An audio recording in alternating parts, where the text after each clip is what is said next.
Today is going to be part one of a three-part series where we're going to cover the Tenzig Manager and its capabilities. Today we're going to be doing an installation and some planning considerations around the deployment.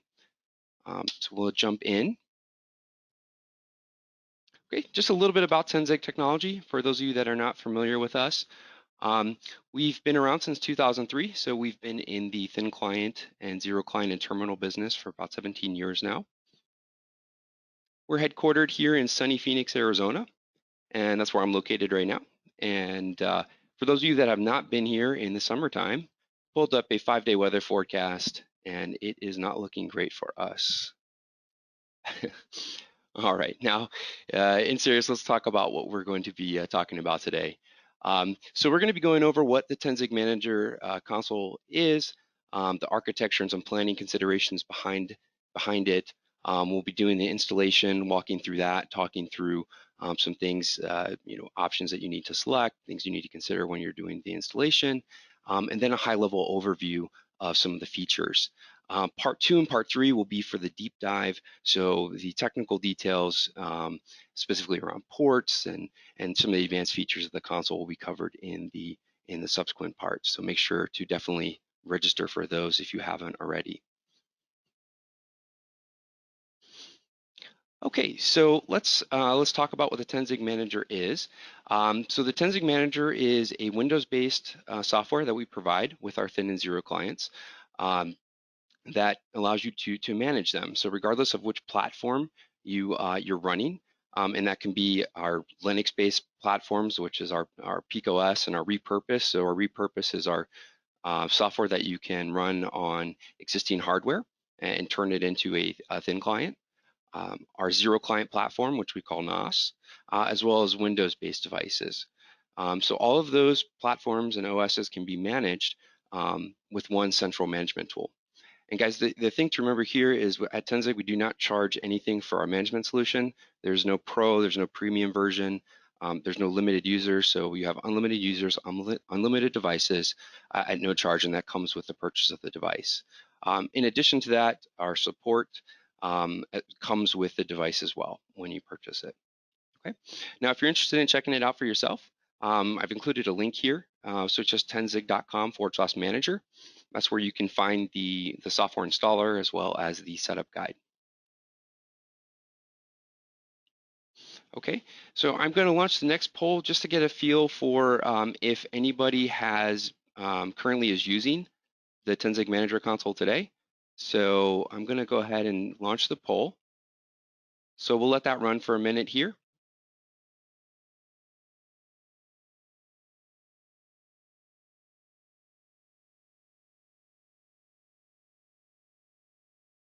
And it looks like we're at 60% or so of the people attending are currently using the console. So that's great. So about half of you are, half of you aren't. That's perfect. So for those of you that have it, and you may have an older version, if you have questions about maybe how to optimize it, this is going to be a great series for you because we're really going to get into how you can really take advantage of the software. So great. I am going to close the poll because we have about 90% responses, so thank you for that.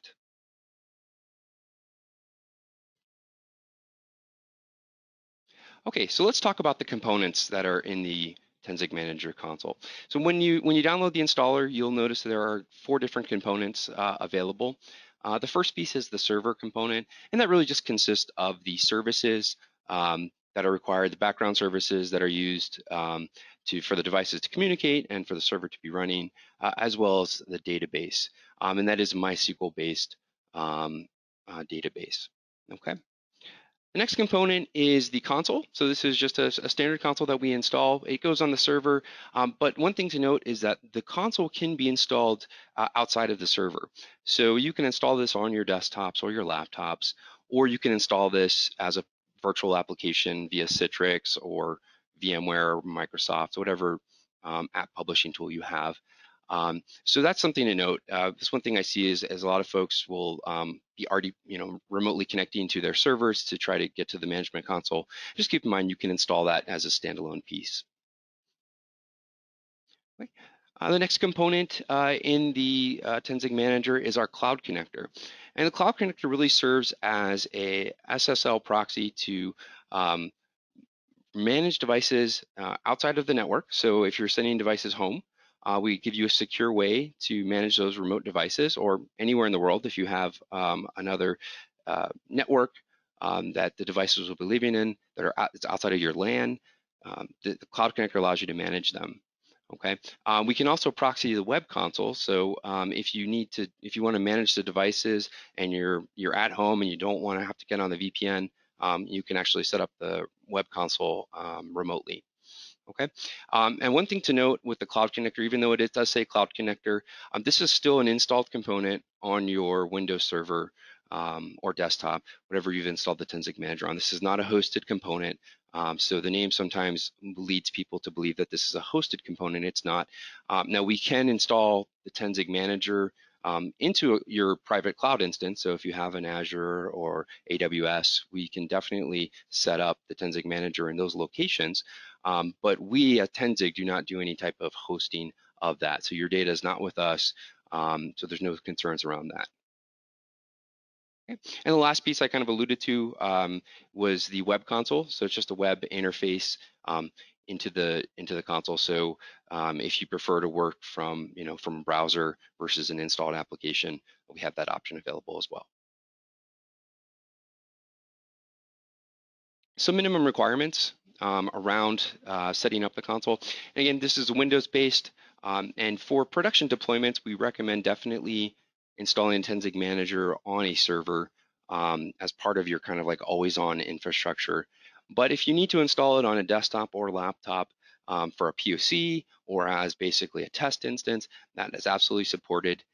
One thing to note here, just when you're considering setting up the infrastructure, is that the disk space is really going to depend on which platform you've selected to go with. So if you are a zero client shop where you're running all zero clients that are just running firmware and templates, you're not going to have that much disk requirement because those firmware files are pretty small. But if you're running Windows IoT, you could be having 16 or 32 gig images. You may need some more disk space for that. So just something to keep in mind when we're setting up that repository is, what type of operating system do you have running on your devices? Okay, so some requirements for the server or desktop that you're going to be installing the Tenzing Manager on. We do recommend having a fixed IP address, and that is just so the devices can always check in and always get back to the same location. Um, there are some port requirements that we'll get into in the subsequent section, so we'll do a deep dive into the port requirements. For this, just keep in mind we have the ports all listed in the setup guide as well as on our FAQ section on our website. Good explanation of required ports, what needs to be open across the firewall, etc. And then we do recommend leveraging a DNS server for discovery. So we'll talk about that coming up in the next discovery slides. But we do like to leverage DNS SRV record is the most efficient way to have the devices discovered. Some other things to think about, we do require .NET 4.5. We do not load that for you during the install, so you may need to load those .NET components ahead of time before you do the install, depending on which server platform you're using. Our web console does leverage IIS, so if you elect to install the web console, just keep in mind we will be using IIS. We do configure that for you, so there's no work ahead of time that needs to be done for that if you're going to do the deployment. And then we definitely do not recommend installing it on a domain controller or anything that is running some core components such as DHCP, because we do have a Pixie component as part of the Tenzing server as well. So we definitely don't want to interfere with any of those core services in your infrastructure. So standalone server would be preferred. Okay, let's talk a little bit about client discovery and registration. So there's a few options here. So the first option that we have is the Tenzing Manager is actually going to go out and do a broadcast discovery on the network where it's located. Now, that's a UDP discovery. We have the port there, 52,500. And by default, we're going to go out and scan the network every 60 seconds. Okay, so again, you can configure that if you want, but it's going to go out and look and see if it can find any 10-zig devices. The second option is we can actually do a static discovery. So we can input subnets and IP ranges and go out and do a search. So it's going to search for any 10-zig devices in those defined subnets. And that's what I'm going to show you during our demo today. So after the install, we'll go out and we'll do a discovery so you can see that process. Okay, and the third option, again, is our preferred option, and that is to leverage DNS.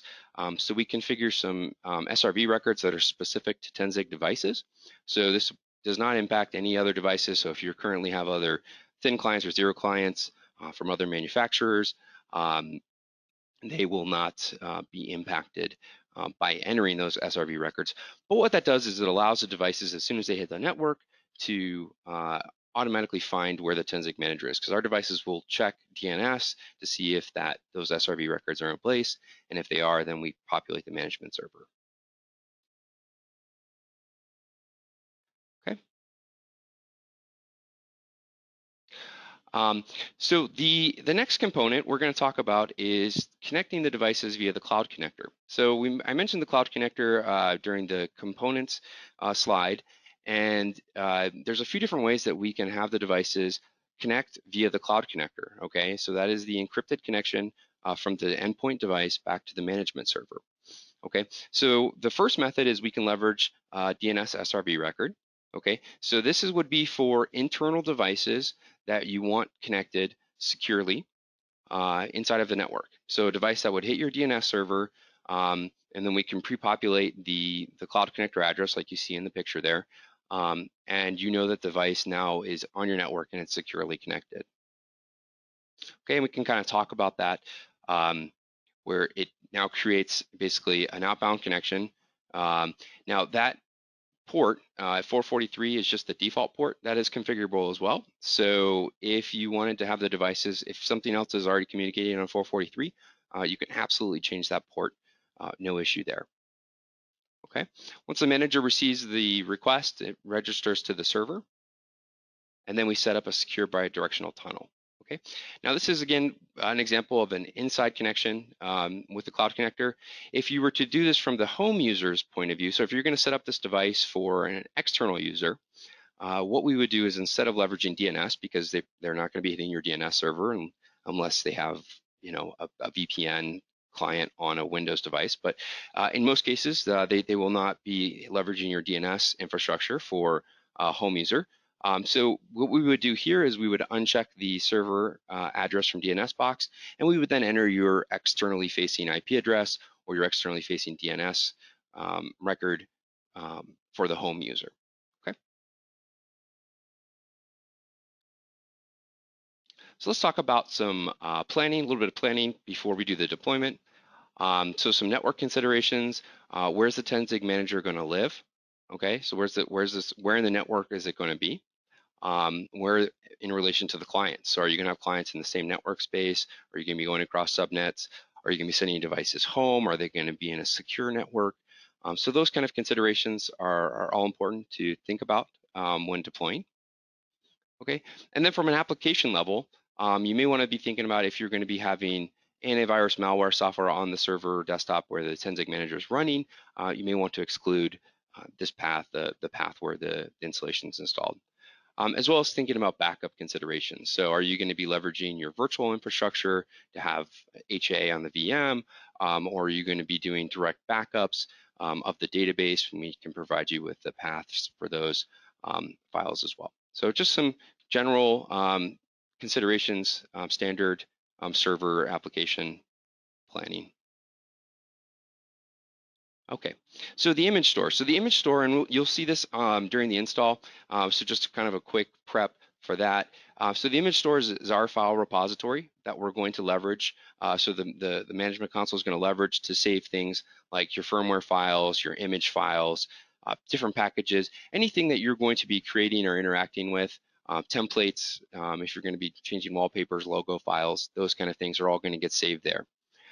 So the repository can be local to the server or that you've installed it, or it can be on a network share. So some things to think about there when you're doing that is, are you going to be pushing large image files down to the devices? So you may not want that on a network share at that point. You might have better performance having that on a local drive.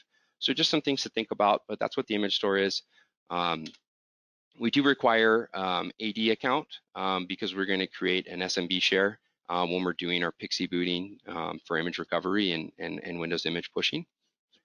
And again, it can be a local disk, or it could be on the network. Both are supported. The next section that hopefully we have time to show you during the installation and demo is role administration. So we can set up delegated administration. So this is important if you have multiple administrators, if you have maybe a help desk, multiple tier support.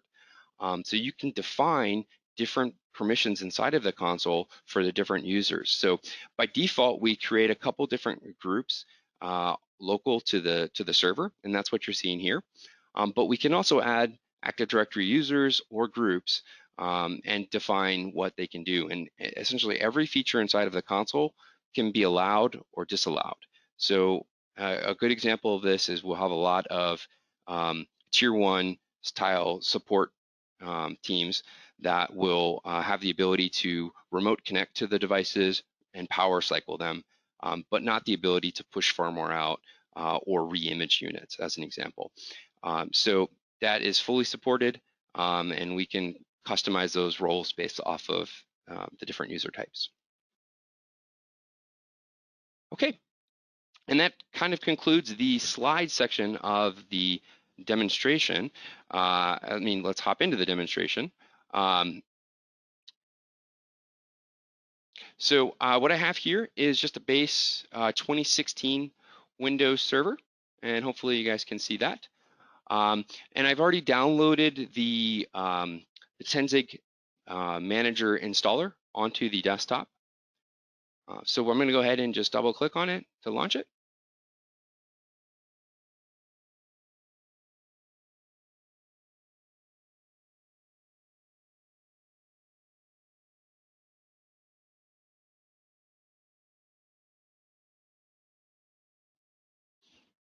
And if I typed it correctly, it's going to go through. If not, it will yell at me.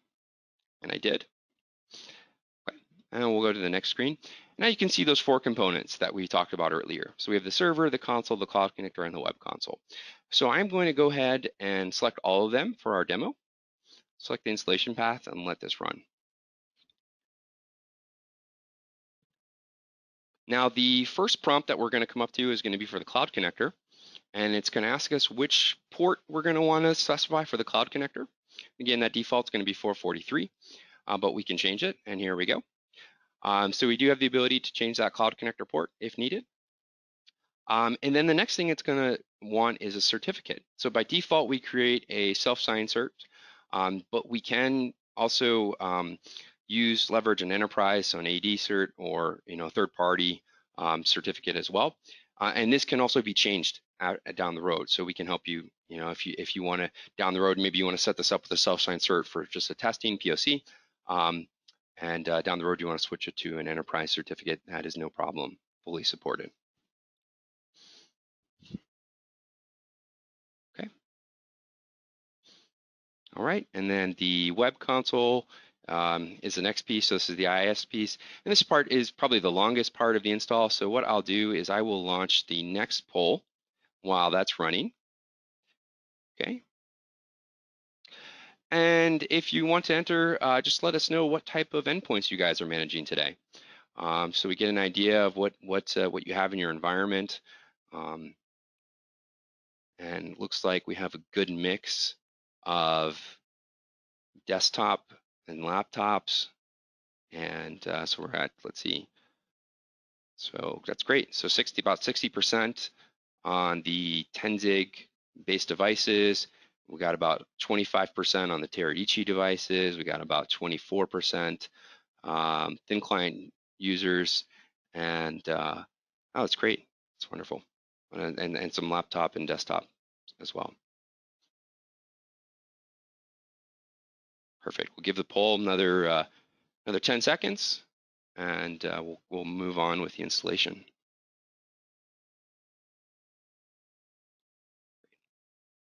Perfect. Okay, so the web console installation completed. We'll just go next through that.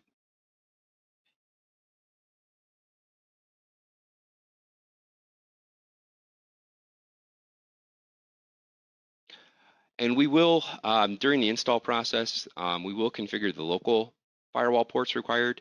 But if you have a network firewall, you definitely take a look at the port requirements for that. Okay, so this is from the screenshot we saw earlier. This is where we're going to set up our image store, so our repository. And for this demo, I'm just going to create a local folder on the C drive called image store.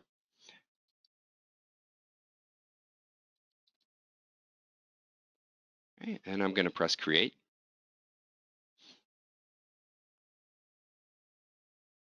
Okay, and the connection okay tells me that everything was successful. So we were able to create that SMB share. It was able to use my credentials, so everything is good there. So I'm going to click OK on the bottom. Okay, and then we get a message that it wants to restart the service, so we're just going to click OK on that.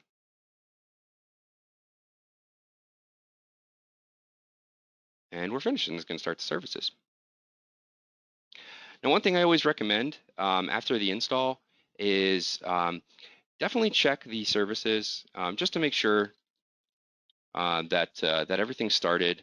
And sometimes you'll get prompted for a reboot on the server because it's Windows. So always just go ahead and do that if you get prompted for that reboot. But I can see here all three of my Tenzig services are up and running. So I'm going to go ahead and launch the console. Okay.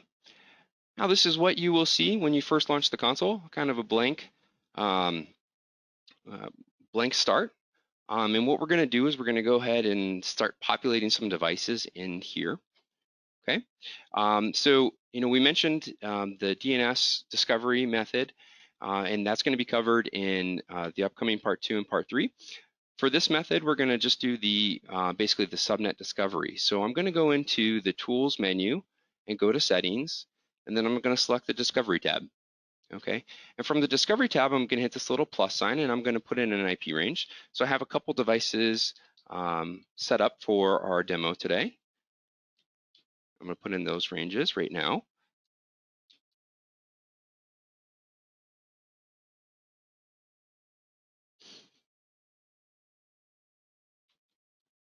I'm going to do this to 225, and I'm going to hit save.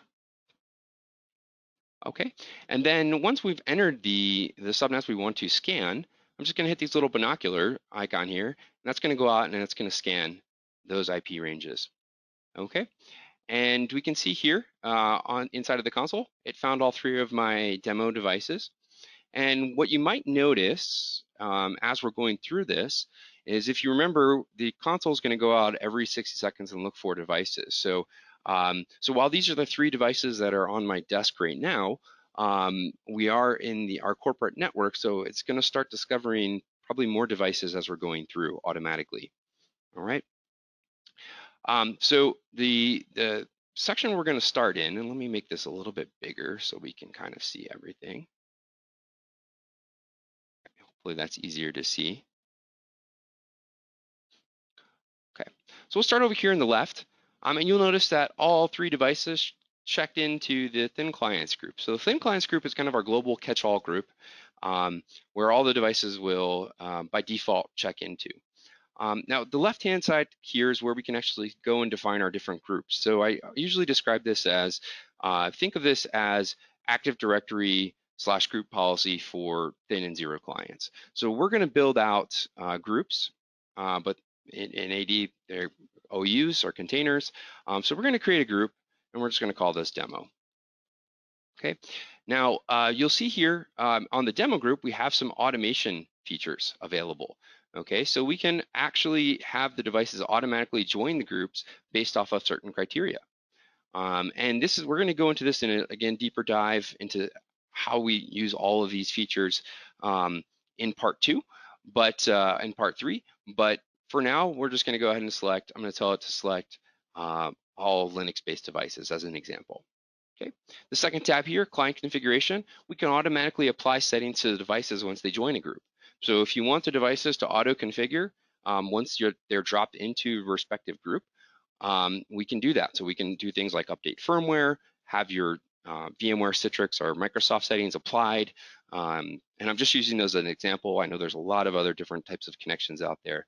But we can have the settings applied automatically, have certificates applied, and we can even have the devices renamed. So if you wanted the devices renamed based off of the group, whether that's demo or lab or whatever that may be, we can also rename the groups automatically. So I'm going to go ahead and create the group. We created the group, and then I'm going to, all I need to do is say repopulate, and it's going to go out. And you can see now, when I said repopulate, it's going to apply that rule that I had set up, and it's going to filter out just the Linux devices in that group. Okay, and you can see here I have a PeakOS platform and I have a 0 client here for our demo. Okay, now the groups can be set up similar to Active Directory and group policy, where we can have parent-child groups, so we can create subgroups underneath demo, and the child settings will override the parent settings. Okay. That is our groups. Okay, now the rest of the device management is going to be handled over here in the next panel.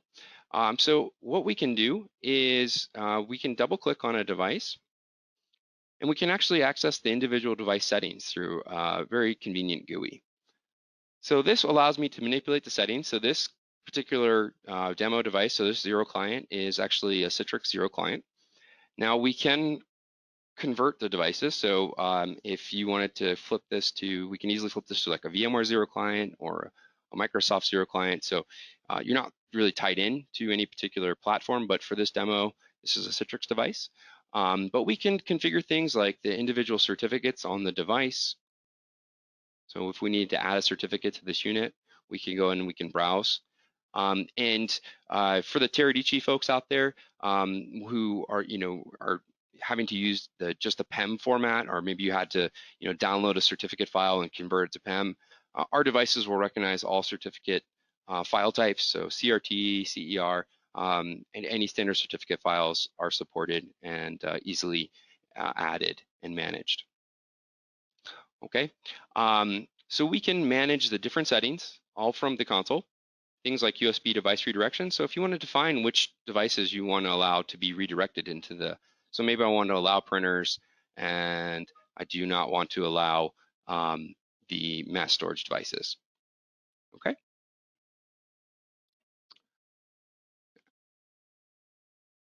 Configuring time zones, pretty straightforward stuff. We can define our different display options.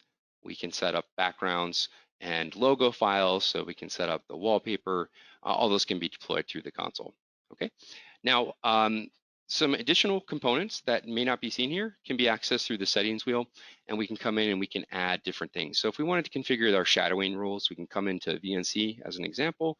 We can click add, and we can define what rules we want for shadowing. So maybe we need to notify the users that they're going to be shadowed when we're connecting to the unit from the device, from the management console. Okay, we can also set up a password if we want, but if we go ahead and hit OK there, we're going to see now that it's going to bring in the shadowing settings into the management console. Okay, so this is how we kind of can manipulate a device. You'll see these same settings on the unit itself when you go to the basically the settings or the control panel on the units themselves. So you'll have the same configuration options locally that you do in the management console. So some people prefer to remote connect to the device and make the changes locally. Other people prefer to manage it from the console, but you have both options.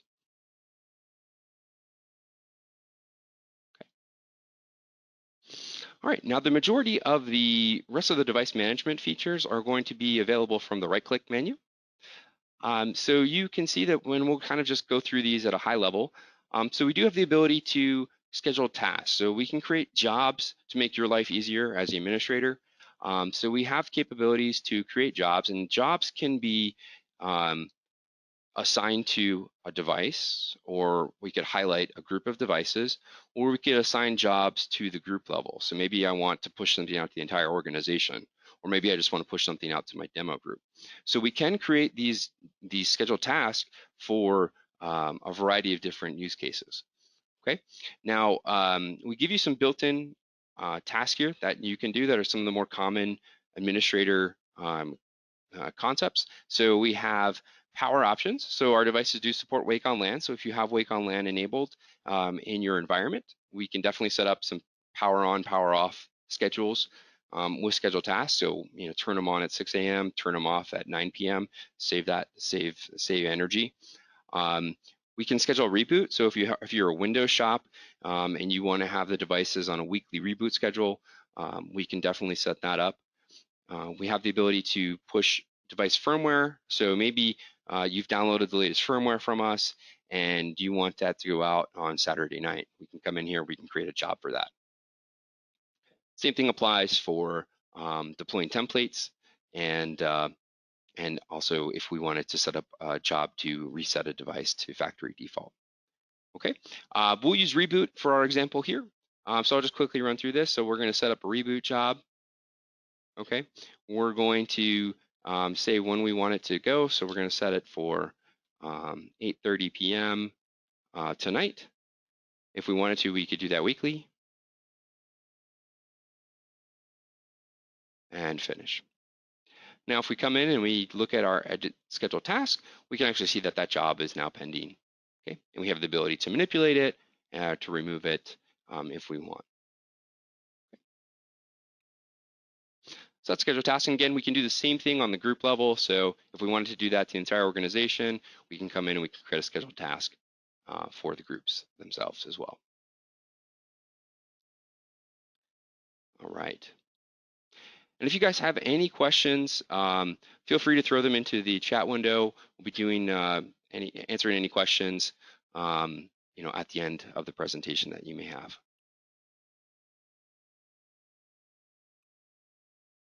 Okay, so continuing down through the options here.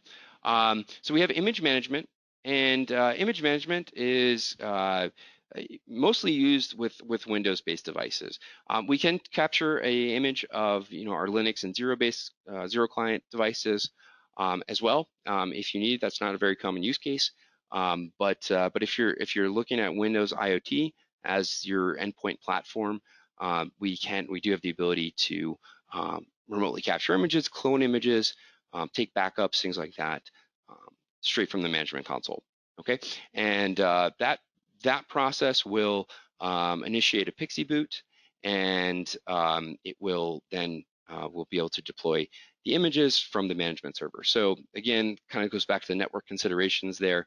You may want to make sure that there's not an existing PXE server in the same subnet as your Tenzing manager if you're going to be PXE booting devices from the Tenzing manager.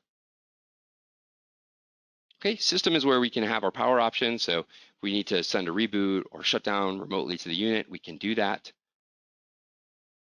Okay, configuration is where you will be spending most of your time as the administrator.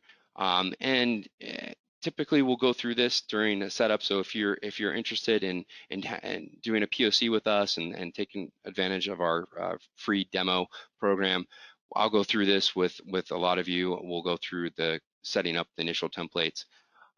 So we looked at editing the configuration already, and that was just the same menu as double clicking. Okay. But once we have the device kind of set up in our gold standard, what we're going to want to do is we're going to want to build a template from that. Okay. So this process is really easy. We just come under configuration and we say generate template. Okay. And we give it a name. Call this demo template. And it's going to tell us that it's going to pull the configuration. This is a no impact device process. So if you can do this when there's a user connected, it's going to happen in the background, no impact at all to the users. So we can see down here in the bottom status window that completed successfully. So we now have a template. So if I go back into my configuration options and I go to manage templates, I can see now that I have a demo template created.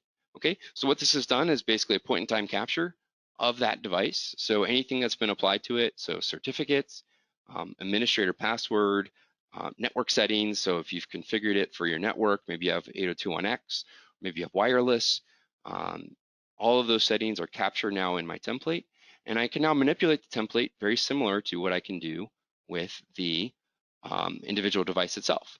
So if this is my gold template, my production template, I now have a place where I can go in and I can make a change and then schedule that to be deployed out at a given time without having to go to touch each device. So I can manipulate the template just like I can the individual units. So maybe I need to change the time zone. Maybe I have a SSL certificate that is expiring next week that I want to bring in. So I'm going to import it into my template and I'm going to redeploy it out this evening. Okay.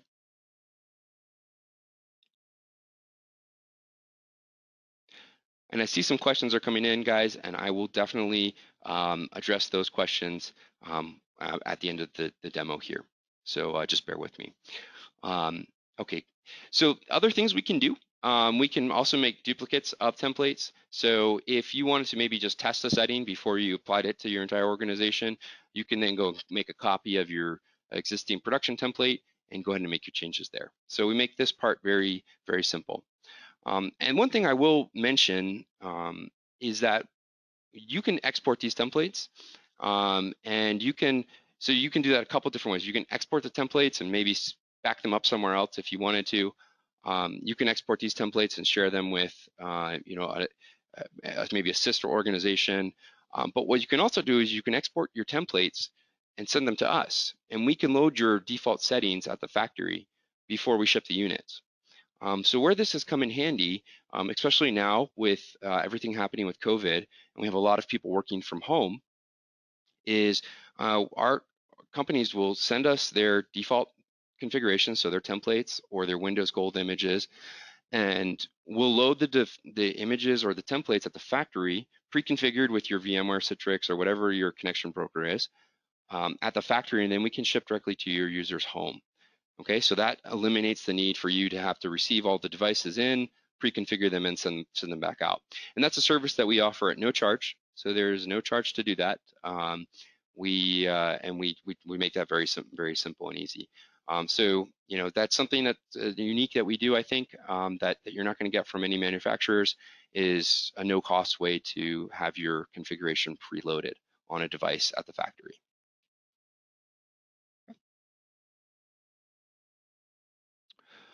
Okay, so continuing down through the device management, we kind of talked about configuration and templates, building templates.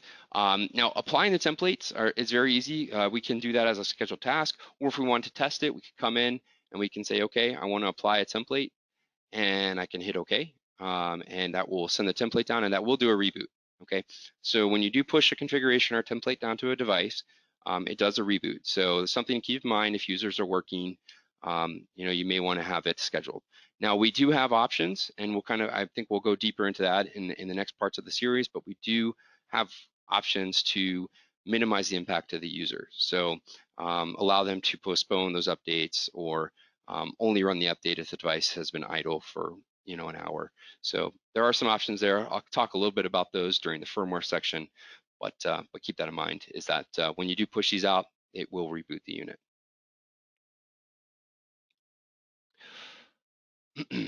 Okay, so the last thing I'll usually like to cover in the configuration section is the reset to factory default.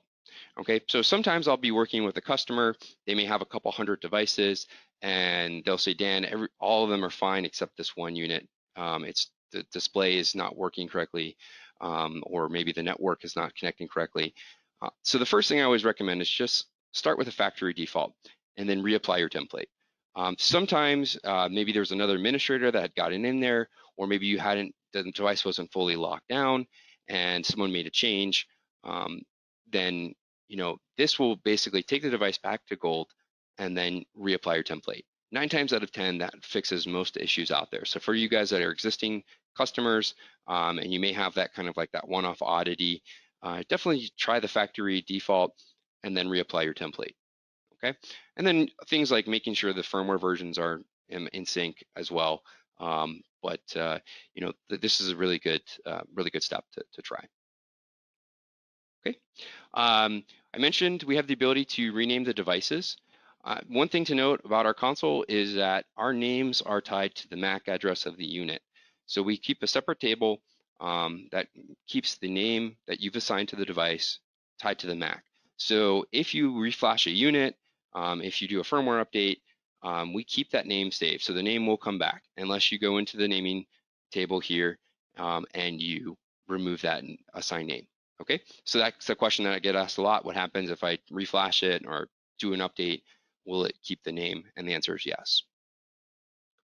Okay.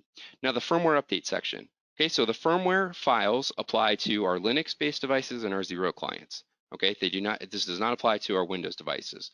Okay, so firmware files are available on our website.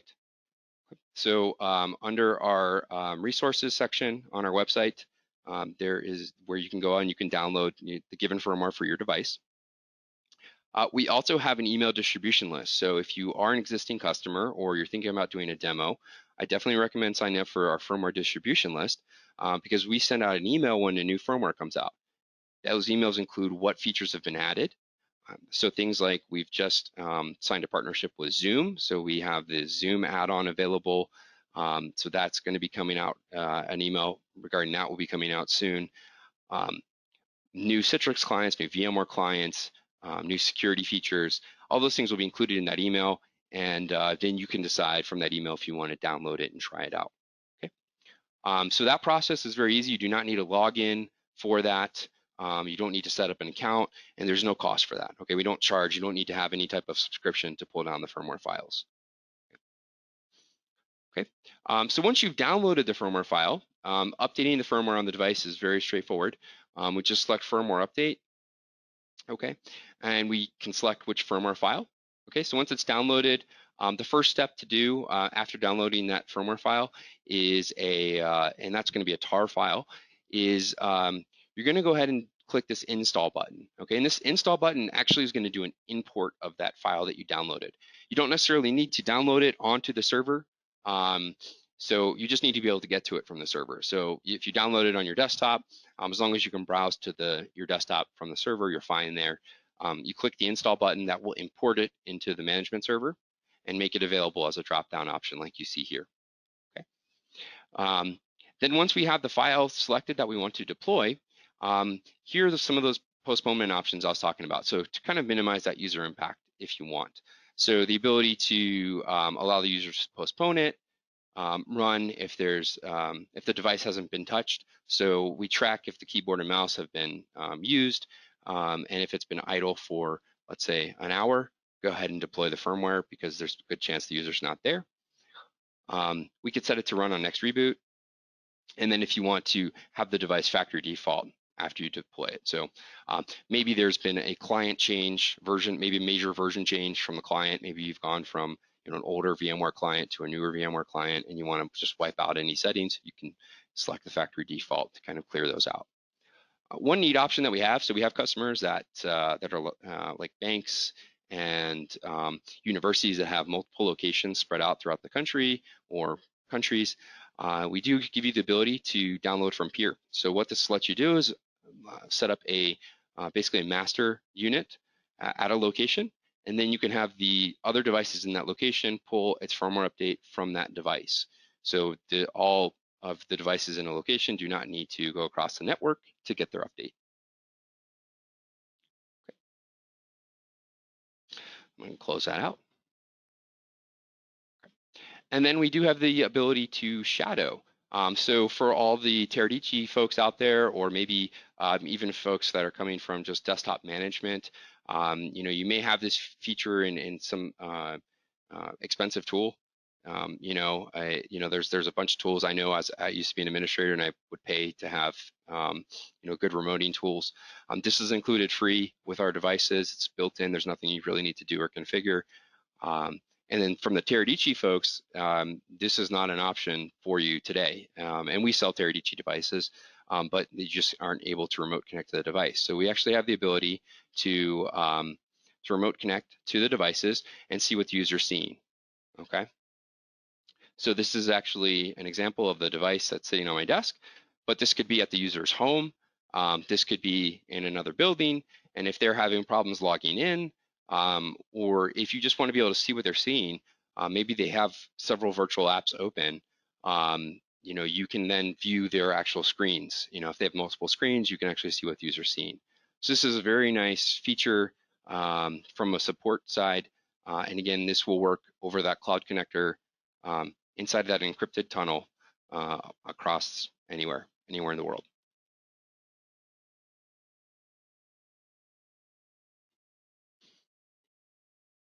Okay, we do have some basic reporting built in. So if you need to pull an Excel or CSV file of all the devices, serials, MAC addresses, IPs, all of that, we can generate. Basically a custom report for you, and you can import that into another reporting tool, or you can send those spreadsheets out. If you need to report what the different addresses are. You can see here now, if you noticed, we have this user busy section. So notice that we connected to that device and I moved the mouse around. So you see this orange icon populated in the management console. So this is a newer feature available in the newer releases of our console. So that will be 4.7 and above, and very useful to know when a user is actually on the device itself. We can also leverage the comments field to assign the device to the user. So in the property section, we can see things like the hardware specs, the build, and the IP address. But I can come in here to the comments section and I can define Dan's demo device. And then I can come into my console and I can select the column and I can select comment. And now I have a visual view of whose device that is. Okay, so this is helpful if you're sending the devices home with the users and you want to make sure that it's tagged and you can easily find it. All right.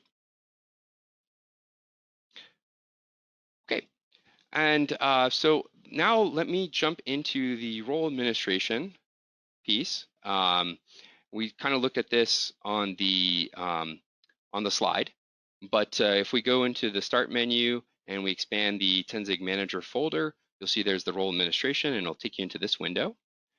And again, these are the local groups on the server. So these are local groups, so you can add, you can obviously add group, users and groups to the local groups on the server. And then we can come in and define, or we can come up here to the left corner and we can look for a user, look for myself. Okay, there I am. Okay, I'm going to add Dan to the console, and then I'm going to define what I can do.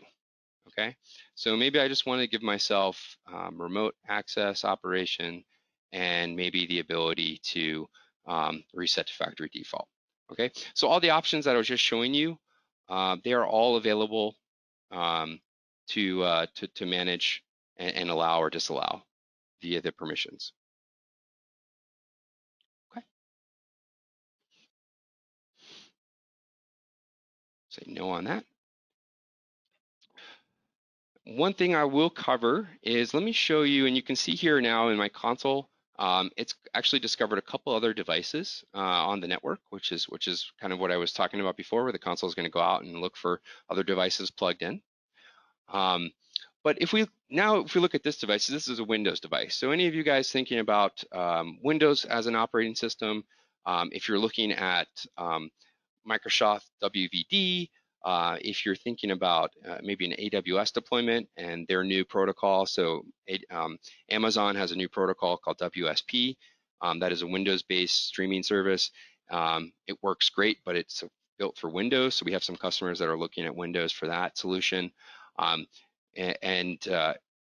Windows devices, you will notice, have a couple different, few more options available from the management console. Okay, and I didn't cover those on the Zero client, so I want to make sure that I did cover those so you can see.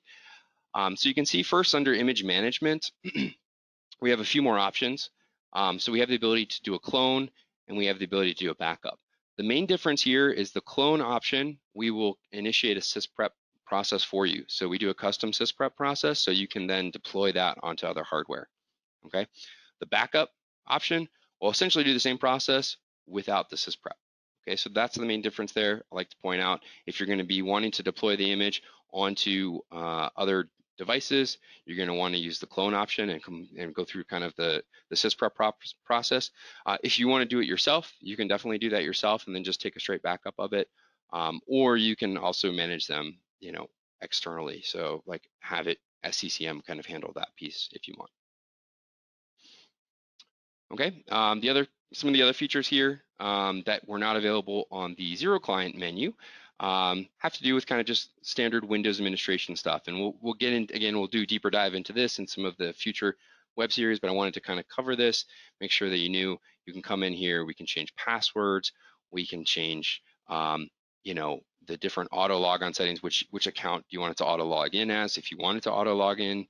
And the other thing here is that we have two different ways to connect to the Windows devices. So if it's a Windows device on your network, we can straight RDP to it, or we can use the VNC service that's built into all of our images. Okay. The other neat thing is we have the ability to look at running processes. So if I am going onto my demo device, I can come and see which processes are running. If a user calls and says, hey, my such and such is frozen, we can come in and we can see that, and we can remotely kill those processes. So yep, Citrix is frozen. We can come in and we can kill that if we want to. Okay. So that is just kind of the differences I wanted to point out between the Windows and the zero clients. And then the last thing I'm going to do before we hop into the questions is I will show you the web console. And we're getting this because we did not put a certificate on the server, which is fine, as expected. Let's see if it connects. And while that is loading, oh, there we go. So put in my credentials.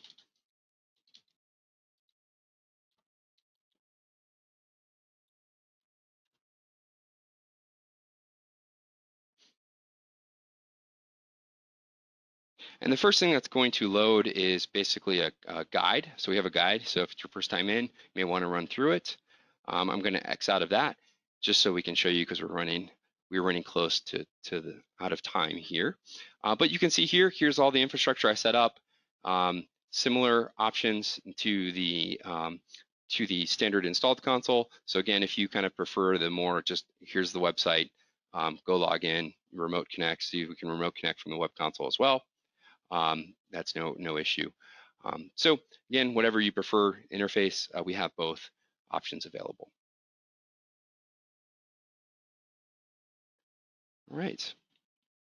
And that concludes the demo portion of it. Let me bring up the slides and let me swap displays here. Okay, perfect. Okay, so I wanted to put some contact info in here. So if you are interested in demoing any of our devices, if you need help deciding on what kind of device to select, we can do that. We have a wide variety of hardware platforms. We have a wide variety of operating systems that you saw. So we can help narrow down that selection depending on what you want to do. Either shoot us an email, give us a call. Happy to help. We send out a no obligation. There's no credit card required for a demo. You just need to fill out a form with your name and contact information, and we'll send you a device to test. We'll also help you during the setup, and we'll walk you through a lot of what I just did in the console, help you build out those templates or your gold images, things like that. So I want to leave that on the screen. All right, so let me see if I can figure out the questions. Bear with me. I am new to GoToWebinar, so I see there's some questions here. Let me see if I can get it. All right, let me go up.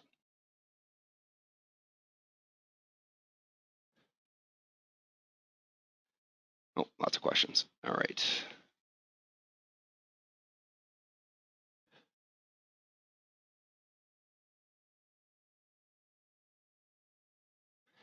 Okay, is there a way to map what thin client is assigned to each user automatically in the console, like the logon user window to each device? Okay, so yeah, that was in the comment section, so hopefully that answered that question, where we can use the comment section to assign it to the user.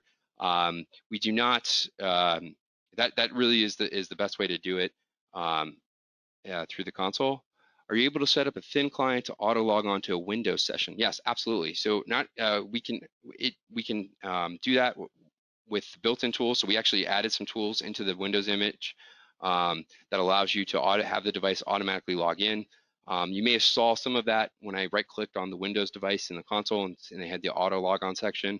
So, and that is a pretty common use case. So we'll have the Windows devices essentially log in with a lockdown account, and we can even remove the whole entire desktop experience. So if you just wanted to launch a VMware session or a Citrix session or a browser, we can do that and kind of make that Windows client auto log in kind of like a kiosk. So that's something that we can easily do. We do it a lot, and we can help you with that.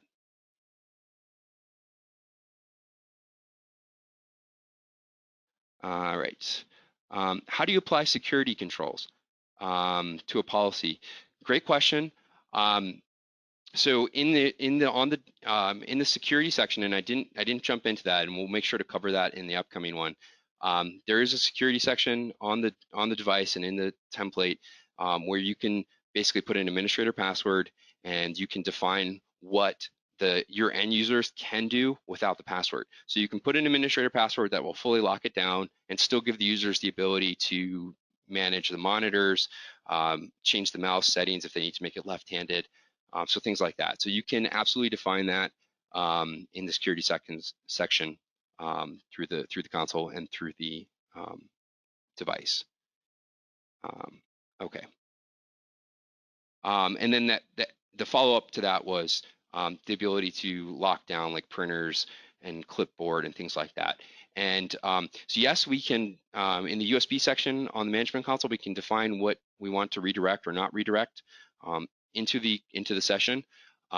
Things like clipboard rules will be defined in the broker. So in the VMware, Citrix, Microsoft, you'll use basically policy rules to block clipboard. So we don't have anything specifically on the Zero clients or Linux clients to block that, but you can block that with a policy in the virtual session. Now on the Windows device, we can definitely help you with that. So if you're looking at Windows and you want to block down the Windows local clipboard, we can do that. That's no issue. All right, next question. Was this recorded? Yes, it was recorded. And we'll be going over to our marketing team to edit all my mistakes, and then I'm sure they'll be posting it up on YouTube. So we have a YouTube channel. There's a bunch of videos up there. It will end up there, hopefully sooner than later. Sorry, I missed the first half. Can a single device be in more than one group? Yes, it can. So yeah, a device can be part of multiple groups. That's no issue. When creating a new template, is it required after a firmware update? That is a great question. So if there is a major change in a firmware, so the example here that I always use is if you have a Horizon client, an older Horizon client, let's say 4.x, and you're gonna put a much newer firmware on there with maybe a 5.x Horizon client. Okay, in that case, the previous template is not going to have the new settings for the Horizon client. So it may not have the Blast Extreme. It may not have the add-ons for Zoom. It may not have the add-ons for RTAV. So it is our recommendation when you're doing a major version change on the firmware to create a new template to match that firmware. So it is a good practice to do that so you can leverage the new features because your old template's not going to have some of the newer settings in the new firmware. So that is good practice, not required, but again, you won't have those new settings in your old template. So I would definitely recommend creating a new one.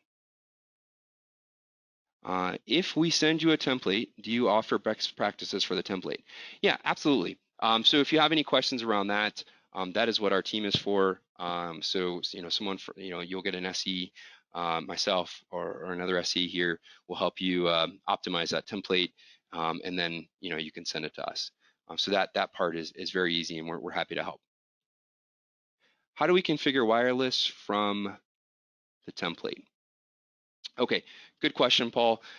So you cannot inside of the template modify Wi-Fi settings. Okay, that's today. That is something that will be coming out in the future. That was been a feature request that we've had. So that will be coming down the road. Right now, if you need to modify the Wi-Fi settings, what you need to do is you need to actually go onto the device itself, update the whatever Wi-Fi setting you want, and then capture a new template. So that's going to be a pull process today. Down the road, I think Q3, Q4, when we have a new update for the management console, you'll be able to do those same kind of changes inside the template and inside the manager. All right.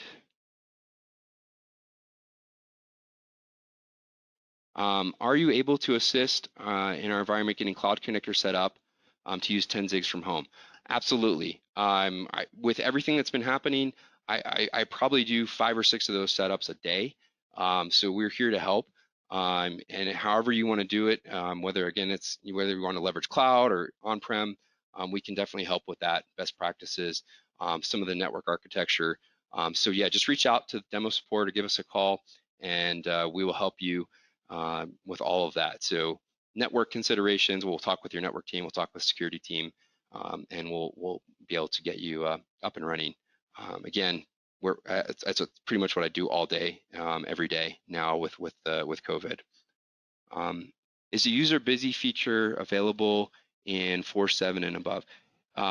Yes. So that feature that I just showed, the user busy one, that one is part of the new build for our manager console 4.7 and above. So if you want that, it's not on the website today. Just reach out to me or reach out to demo support, and we'll get you the link to download that. Okay. And I am 3 minutes over. Let me see if let's see if there is one more. Can we manage Teradici 0 clients? So no, we cannot manage Teradici devices with our console. So Teradici has a kind of pay per use model that is not our business model. So we do not have the management of the Teradici devices. Now we do have Teradici devices. We sell them, and they do come with with their own management console, own management solution, and support goes through Teradici. So it's just something to keep in mind. This console will only manage 10 zig devices, and if you've repurposed old hardware with our repurposing software.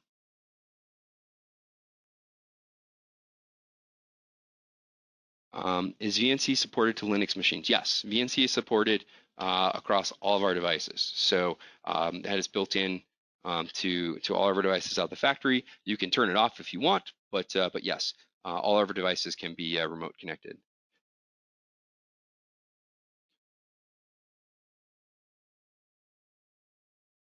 How do we get the firmware?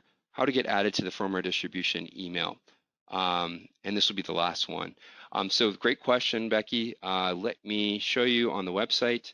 We just need to go out to 10zig.com, and I'll show you where you can sign up for that. And under support FAQ, so under resources, support FAQ, sign up to receive technology and firmware updates. Okay, and this is where you can come in, you can register, and we'll send you when we release new software and new firmware. Okay, we're not going to spam you. This is a technology distribution, so you're not going to get a ton of email from us, but when you do, it will have something good, I promise. Okay, and we're 5 minutes past, so I'm going to wrap. If I didn't get to your question, I apologize. Please reach out to demo support, give us a call. We can set up a call, our remote session. We can do deeper dive if you want it. And again, make sure to register for part 2 and part 3. All right, thank you everyone for your time today, and have a great rest of the day.